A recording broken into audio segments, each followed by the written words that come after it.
Hey everybody, hope everybody's doing well. I am back with another dividend ETF for you. And this one's interesting. I actually like this one. I haven't invested in it, but it is one that I would consider. And it is one that has some defensive nature to it, I'd say. And yeah, we'll just go through it and check it out. One thing I'm going to stop doing with these ETF reviews is stop comparing it to another ETF or even the market. I almost think that's unfair to compare it to something else because, the ETF of today looks nothing like the ETF of 10 years ago. Does that make sense? Because some of those companies are gone. They've dropped out of whatever index it tracks. But since it's a fun metric, I will just show you the performance of probably a 10-year period in each of the ETFs that I look at, but just for fun. So if you're new here, leave me a comment down below. Let me know you're new. Give me a subscribe, a like, all that good stuff. I share a lot of ETF reviews. I share my dividend portfolio monthly. I track a retirement paper portfolio that I do monthly that I'm trying to generate retirement income off of a small portfolio of $250,000 because I started investing late, and that is the goal. So we're trying to buck the trend of needing $1 million to retire. So if any of that sounds interesting to you, please subscribe. I'd appreciate it. Thank you. So we are going to start today, and we're going to start with what this ETF index is all about. So this ETF is by WisdomTree, and it's a high dividend index.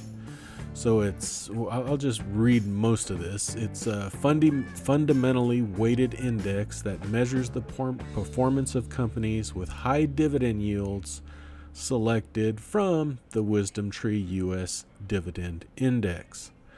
The index is dividend weighted annually to reflect the proportionate share of the aggregate cash dividends each component company is projected to pay in the coming year, based on the most recently declared dividend per share and adjusted for a company's composite risk score. Composite risk score is an average of three factors: value, quality, and momentum. So companies that score favorably on the risk score will have an increase in weight in the index compared to companies that rank poorly. They will be further down the line. So if a company has good value, good quality, and good momentum with a good dividend yield, those are going to be weighted heavier in this index. So which ETF are we talking about? That goes to DHS, ticker symbol DHS, the WisdomTree Equity Income ETF. And if we look, it's been beaten down a little bit, and we're down 14.5% for the year, for a 1 year, not year to date. It hasn't recovered totally, but that's okay. It does have an expense ratio of 0.38%. It pays the dividend monthly. I know everybody likes their monthly dividends. And it currently has a 4.7% yield. Let's go to the dividends and check it out. So 4.7% yield, 5-year growth rate of 9.6%. That's not bad. Dividend growth of 6 years. Let's go to the dividend growth history here. I like watching that. Look at that, 10-year growth rate of 9%. That's not too bad for a higher dividend. Usually when you get a higher dividend yield ETF, your growth rate goes down. So you get a lower starting yield, but you'll have higher growth rates. You get a higher starting yield, you'll have lower growth rates. And for this fund being a dividend focused fund and having a 9% 10-year growth rate, that's not bad at all. Now, that being said, I've seen a lot of future looks that, year 2021, we're going to have a dip in dividends, and it's going to take a while for that to recover. But either way, 10%, 9% isn't bad at all. So let's take a look at what this DHS ETF is composed of. So we'll see the top 10 holdings. It's almost 41%. Because like I said, remember the index. If the safety score of the company is higher, then it will get a higher weighting in the index. It's mainly all North America, 99.48%, 80% large cap, 12% mid cap, 5% small cap, almost 3% micro cap. It's Morningstar. Morningstar has it as a large cap value fund. And we look here at the top 10, some strong companies in here. And when I talked about having some defensive nature, or did I talk about it? I might not have, but I think this fund has some really good defensive holdings in it that I wouldn't mind holding long term. And let's look at them. AbbVie, you got 6% weighting in AbbVie. You got 5.6% weighting in Verizon, a little over 5% in Pfizer, a little under 5% in AT&T, 4% in IBM, 3.5% in Chevron. Now, some people might argue about Chevron, but if you're going to be in the energy sector, you want to probably be in the big ones. So Chevron I like. I'm also long personally ExxonMobil. 3% in Philip Morris, 3% in Cisco, 3% in Bristol Myers, 3% in Coca-Cola. So a very strong top 10 weighting in this ETF. It has, and another great thing I like about this, as opposed to some other dividend ETFs, they're not very diversified. This one has 302 holdings in its basket. And we'll look at the sector exposure here.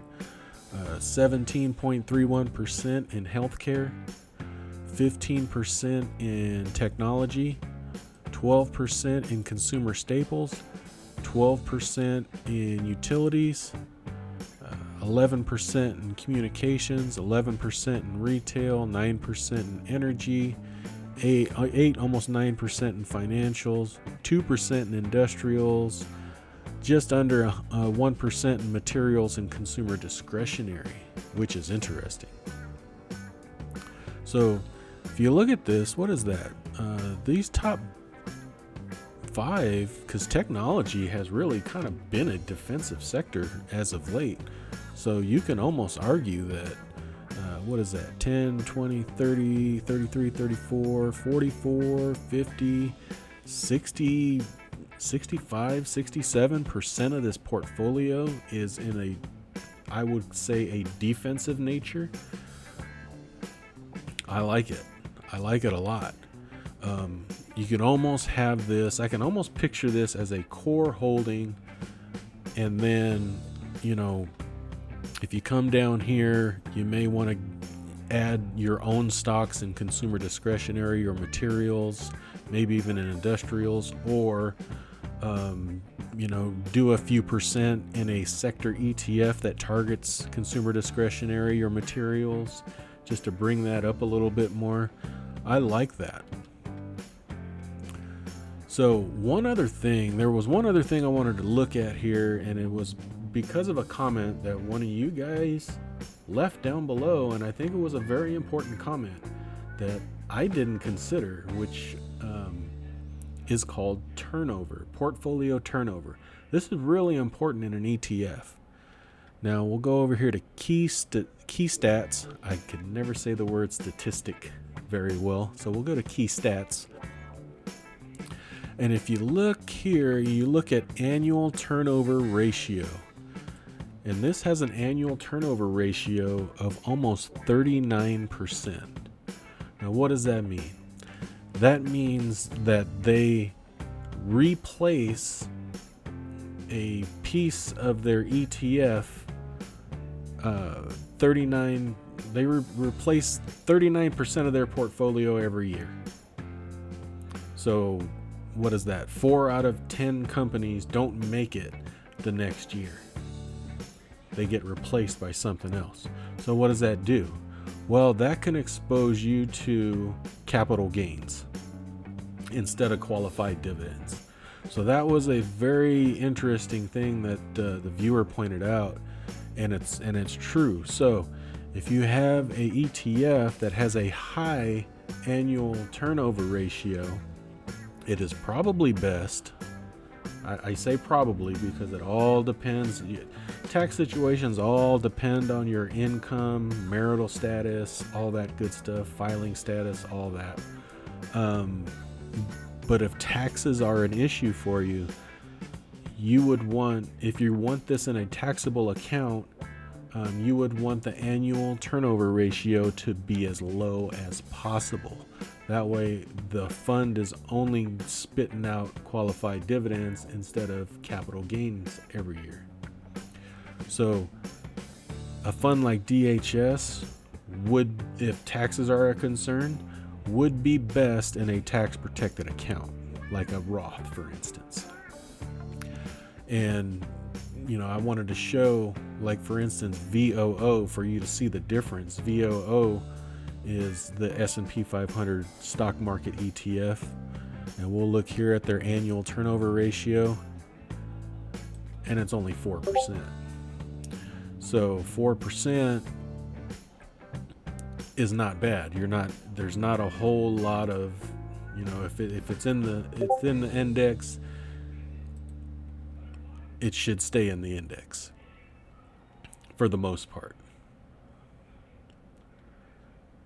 So last up